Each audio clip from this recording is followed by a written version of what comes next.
శ్రీకైవల్యపదంబు చేరుటకునై చింతించెదన్లోకరక్షైకారంభకు భక్తపాలన కళా సంరంభకు దానవోద్రేకస్తంభకు కేళిలోల విలసదృగ్జాల సంభూత నానా కంజాత భవాండ కుంభకు మహా ఆనందాంగనాడింభకున్. పద్యప్రభా ఛానల్ వీక్షకులందరికీ నమస్కారం. పోతన గారి భాగవతంలో రుక్మిణీ కళ్యాణం. ఇందులో రుక్మిణీదేవి శ్రీకృష్ణ పరమాత్మనికి తెలియజెప్పమని చెప్పి అగ్నిద్యోతనుడు అనే బ్రాహ్మణుని చేత ఒక ఉత్తరం ఇవ్వడము, అగ్నిద్యోతనుడు ఎంతకీ రాలేదు అని చెప్పి ఈవిడ పరిపరి విధాలుగా మనస్తాపం చెందడము, టెన్షన్ పడుతూ ఉండడము. అయితే ఆఖరికి మాత్రము కథ సుఖాంతమయ్యి అగ్నిద్యోతన మహర్షి తిరిగి వచ్చి కృష్ణ పరమాత్ముడు వివాహానికి వస్తున్నాడు, నీ మాటను ఒప్పుకున్నాడు, నువ్వంటే ఎంతో సంతోషించాడు, నిన్ను రాక్షస వివాహంలోనైనా సరే నిన్ను తీసుకుని వెళ్ళడానికి సిద్ధంగా ఉన్నాడు, దేవదానవులు ఎవరు అడ్డొచ్చినా కానీ వాళ్ళని ఎదిరించి మరీ నిన్ను తీసుకుని వెళ్ళి వివాహం చేసుకుంటానన్నాడు. నీ యొక్క పుణ్యఫలం అంతా కూడా చాలా చక్కగా ఉపయోగపడుతోందమ్మా. నీ సచ్చరితంబు భాగ్యమును సర్వము నేడు ఫలించే కన్యక అని ఆశీర్వచనం చేశారు. అప్పుడు రుక్మిణీదేవి యొక్క ఆనందానికి అవధులు లేకుండా ఉన్నాయి. రుక్మిణీదేవి యొక్క ప్రతిస్పందన ఏ రకంగా ఉందో చూద్దాం. జలజాతేక్షణు దోడి తెచ్చితి వినా సందేశముంజెప్పి నన్నిలువంబెట్టితి నీ కృపన్ బ్రతికి తిన్ని ఎంత పుణ్యాత్మకుల్ గలరే. దీనికి నీకు ప్రత్యుపకృతిన్ గావింపనేనేరను అంజలి గావించెద భూసురాన్వయమణి సద్బంధు చింతామణి. సద్బంధు చింతామణి భూసురాన్వయమణి. భూసురాన్వయమణి అంటే బ్రాహ్మణ శ్రేష్ఠుడా. సద్బంధు చింతామణి, చింతామణి అనేటువంటిది గొప్ప ఔషధం.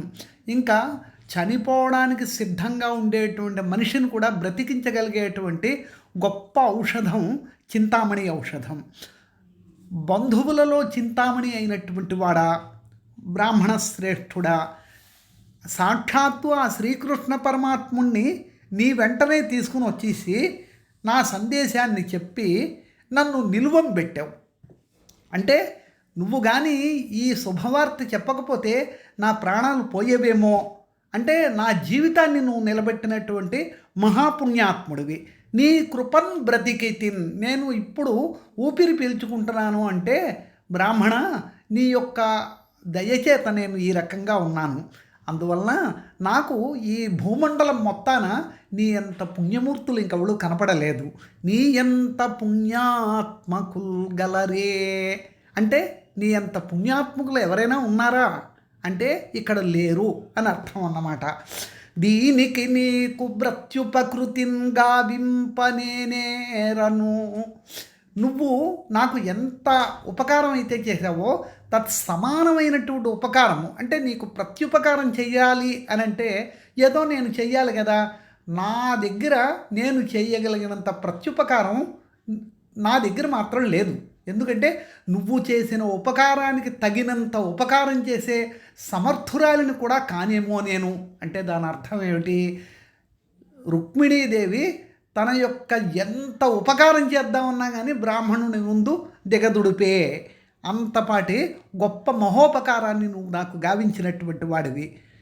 అందువలన నేను ఇంకేవిడి చేయగలను, అలాగని ఏ ఉపకారం చేయడం మానేయడం కాకుండా అంజలి గావించెదా ఒక్క నమస్కారం చేస్తున్నాను బ్రాహ్మణ అన్నదిట.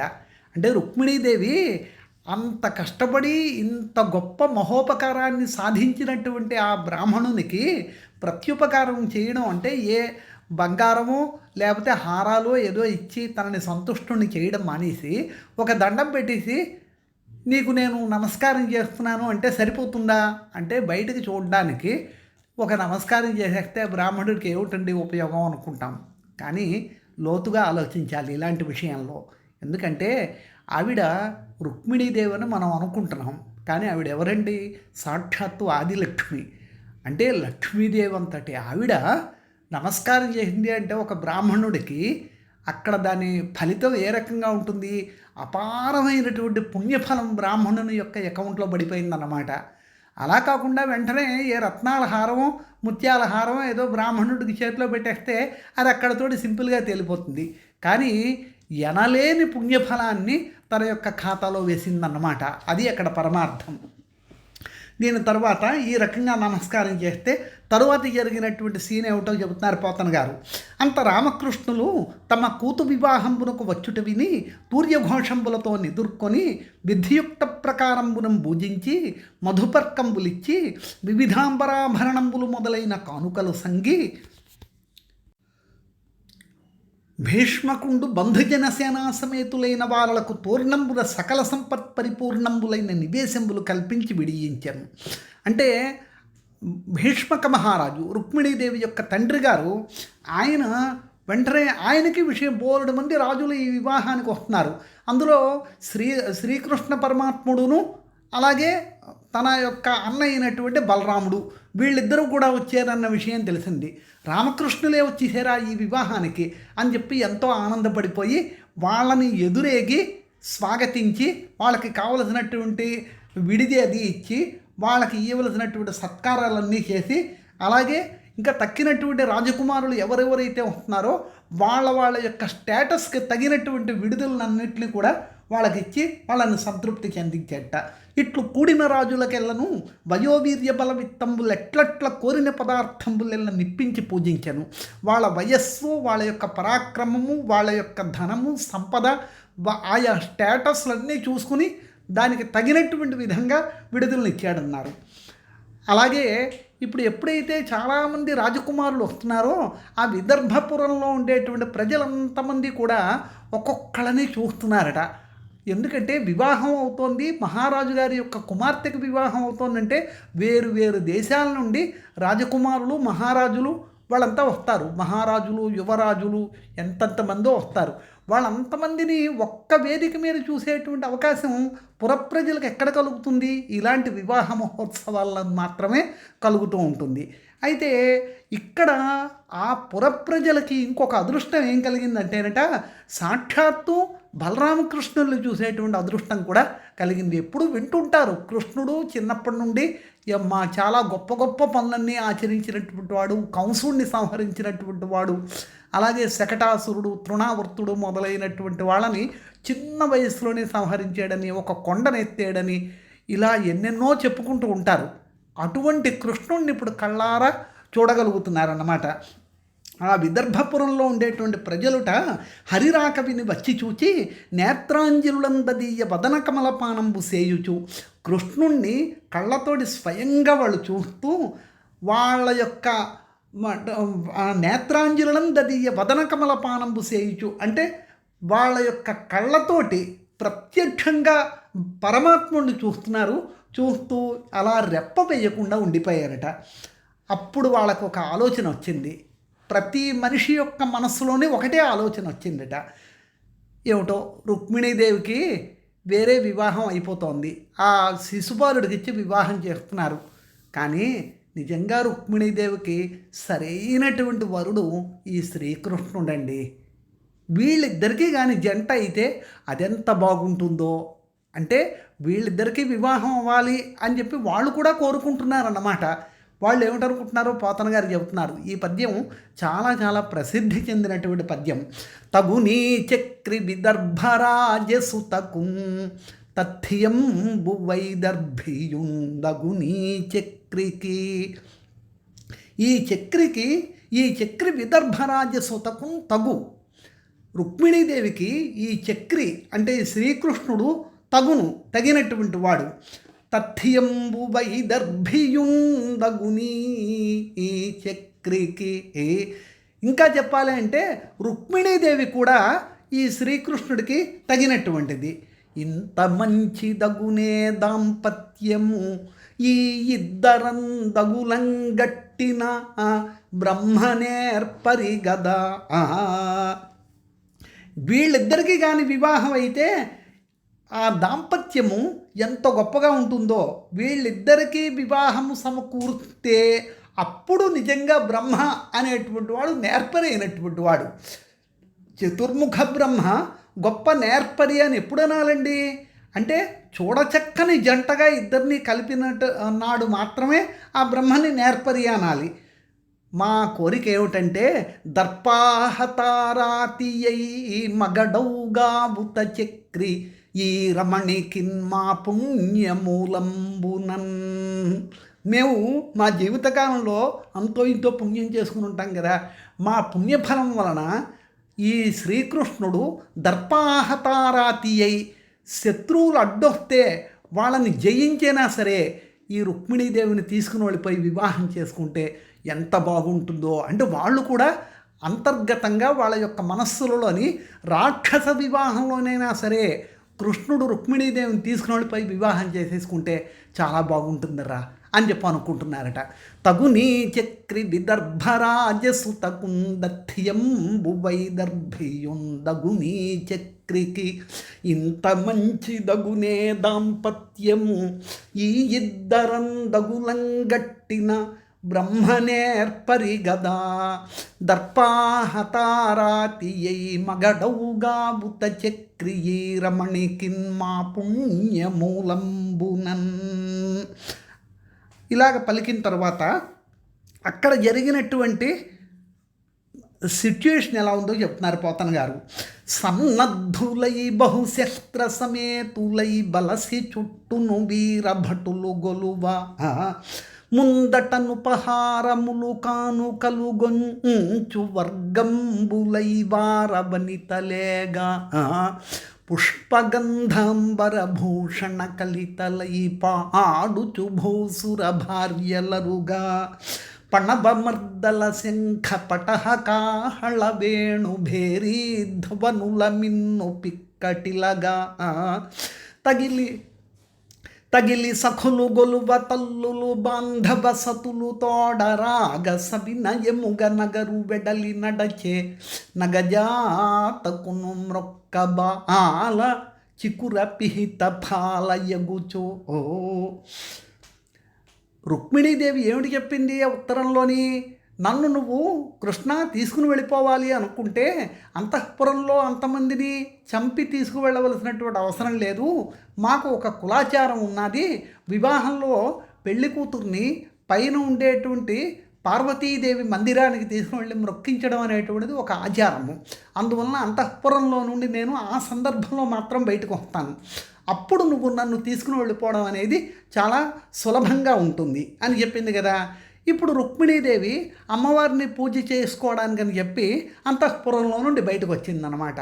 అప్పుడు అక్కడ పరిస్థితి ఏ రకంగా ఉందో పోతన గారు ఈ పద్యంలో చెప్పారు. సన్నద్ధులై బహుశస్త్ర సమేతులై బలసి చుట్టూను వీరభటులు గొలువ. ఆయుధాలు ధరించి రాజభటులు అంతమంది కూడా చుట్టూ మూగిసి ఉన్నారుట. ఎందుకంటే ఏమో అంతఃపురంలో ఉండేటువంటి ఆ రాజకుమార్తె బయటకు వస్తే ఎవళ్ళు అటాక్ చేస్తారో ఏమిటో తెలియదు కదా. అంటే కాన్వాయ్ వెళ్తోందన్నమాట. పూర్తిగా సెక్యూరిటీతోటి రుక్మిణీదేవి బయటకు వచ్చింది.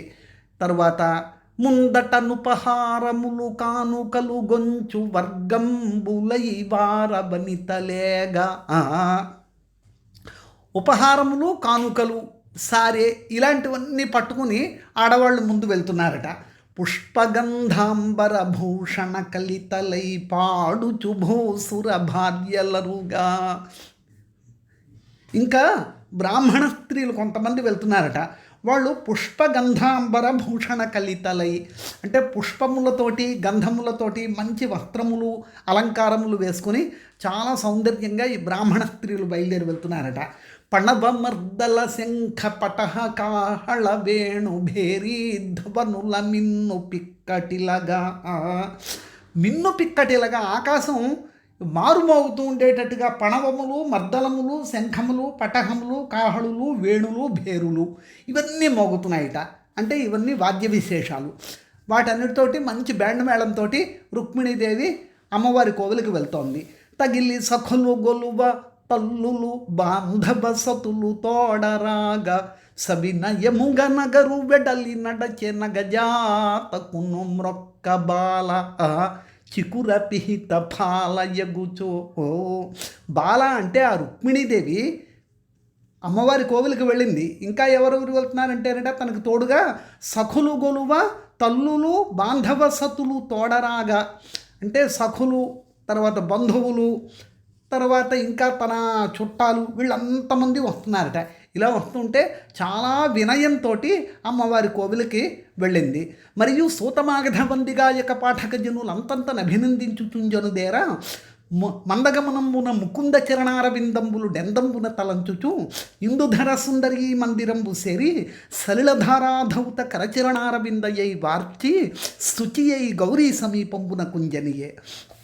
ఇంకా సూతమాగధ వందిగాయక పాఠక జనులు అంటే వందిమాగధులు, సూతులు, తర్వాత పాటలు పాడేటువంటి వాళ్ళు, వీళ్ళంతమంది కూడా ముందు వెళ్తున్నారట.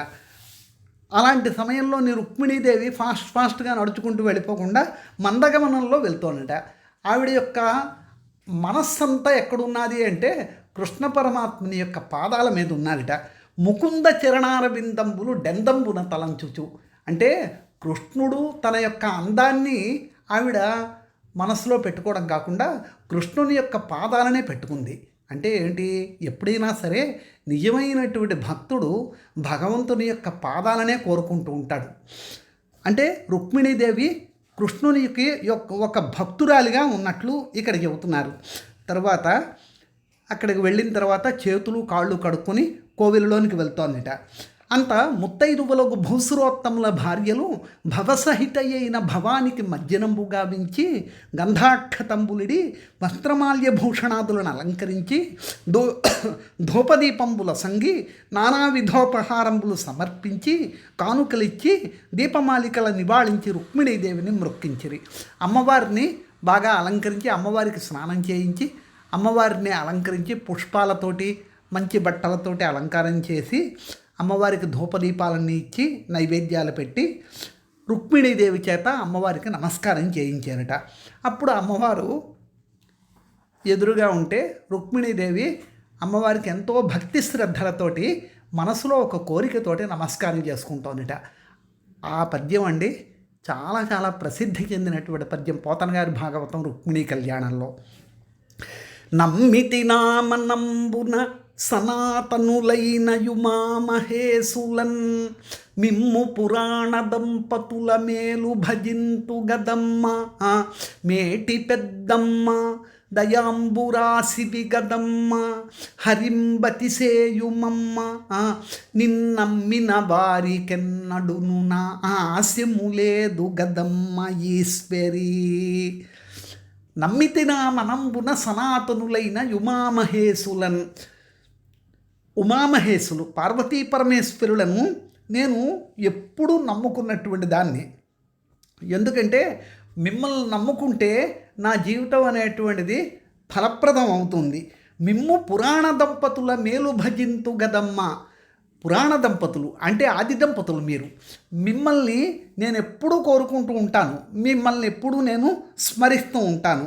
మేటి పెద్దమ్మ దయాంబురాసిది గదమ్మ.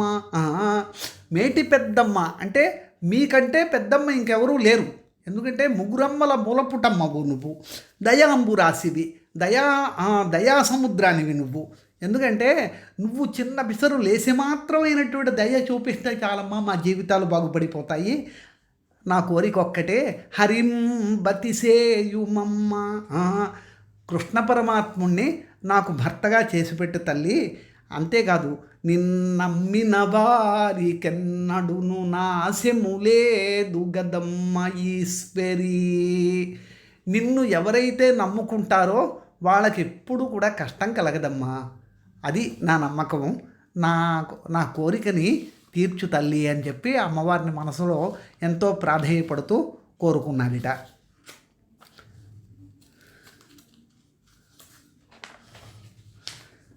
ఇలాగా గౌరీదేవికి మొక్కిన తర్వాత పతులతోడంగూడిన బ్రాహ్మణ భార్యలకు లవణాపు పంపులను తాంబూల కంఠసూత్రంబులను ఇక్షుదండంబులను ఇచ్చి వారలం పూజించిన. ఈ రకంగా పార్వతీదేవికి రుక్మిణీదేవి నమస్కారం చేసిన తర్వాత పతులతోడంగూడిన బ్రాహ్మణ భార్యలకు అంటే బ్రాహ్మణ దంపతులు కేవలం బ్రాహ్మణ స్త్రీలకు మాత్రమే ముత్తైదువులకనే కాకుండా బ్రాహ్మణ దంపతులకు ఆవిడ ఉపచారాలు ఎలా చేసిందంటేనట లవణాపు పంబులును తాంబూల కంఠసూత్రములను ఇక్షుదండములను ఇచ్చి లవణాపు పంబులు అపూపములు అంటే అప్పాలు అంటే లవణాపూపల సాధారణంగా అప్పాలు అనేటువంటివి బెల్లంతో మనం చేస్తూ ఉంటాం. ఇక్కడ అప్పాలు ఉప్పు వేసి చేసినటువంటివి అంటే కొంచెం కారము ఉప్పుతో ఉండేటువంటి అప్పాలు తయారు చేయించారట. లవణాపు పంబులను తాంబూల కంఠసూత్రంబులను తాంబూలాలు ఇచ్చింది. అలాగే మంగళసూత్రాలు బ్రాహ్మణ పతులతో కూడినటువంటి బ్రాహ్మణ భార్యలకు ఇచ్చిందట. ఇక్షుదండంబులను ఇచ్చి వాళ్ళను పూజించిన చెరకు గడలను కూడా వాళ్ళకి కానుకలుగా ఇచ్చినట, తీపిగా ఉండేటువంటివి ఇచ్చి చేస్తే వాళ్ళు ఎంతో ఆనందపడి రుక్మిణీదేవిని ఆశీర్వచనం చేశారట.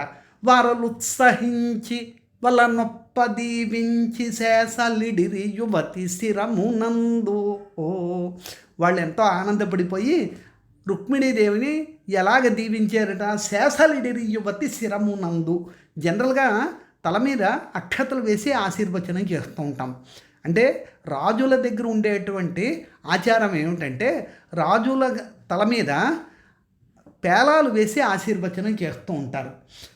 ఆ బ్రాహ్మణ భార్యలు వేసినటువంటి పేలాలని నత్తి మీద ధరించి శేషలెల్ల దాల్చి శివవల్లభకు మృక్కి శివవల్లభ అంటే పార్వతీదేవికి నమస్కారం చేసి మౌన నియతి మాని మగువ వెడలే అంతవరకు కాముగా వెళ్ళినటువంటి రుక్మిణీదేవి ఇప్పుడు గలగల మిత్రులు సఖురాళ్లతోటి మాట్లాడుకుంటూ బయటకు వచ్చిందట. వరలుత్సహించి బల నొప్ప దీవించి శేషలిడిరి యువతి శిరమునందు. శేషలెల్ల దాల్చి శివవల్లభకు మృక్కి మౌన నియతి మాని మగువ వెడలే. ఆవిడ పార్వతీదేవికి అమ్మవారికి నమస్కారం చేసి కోవిలిలో నుంచి బయటకు వచ్చిన తర్వాత ఇంకా ఆ సమయంలో కృష్ణుడు వచ్చి తనని కిడ్నాప్ చేసి తీసుకుని వెళ్ళిపోతాడు. ఇదే కదా సిచ్యుయేషను. అక్కడ ఒక గొప్ప గద్యాన్ని పోతన గారు చెప్తారు. అది చాలా ప్రసిద్ధి చెందినటువంటి గద్యం అండి. గద్యం కవీనాం నికషం వదంతి అని కదా. మహాకవుల యొక్క గొప్పదనం ఎక్కడ కనపడుతూ ఉంటుంది, వాళ్ళ కవితా పటిమ ఎక్కడ కనపడుతుంది అంటే పద్యంలో కంటే గద్యంలో కనపడుతూ ఉంటుందండి అని. అది రేపు మనం చూద్దాం. స్మృతి.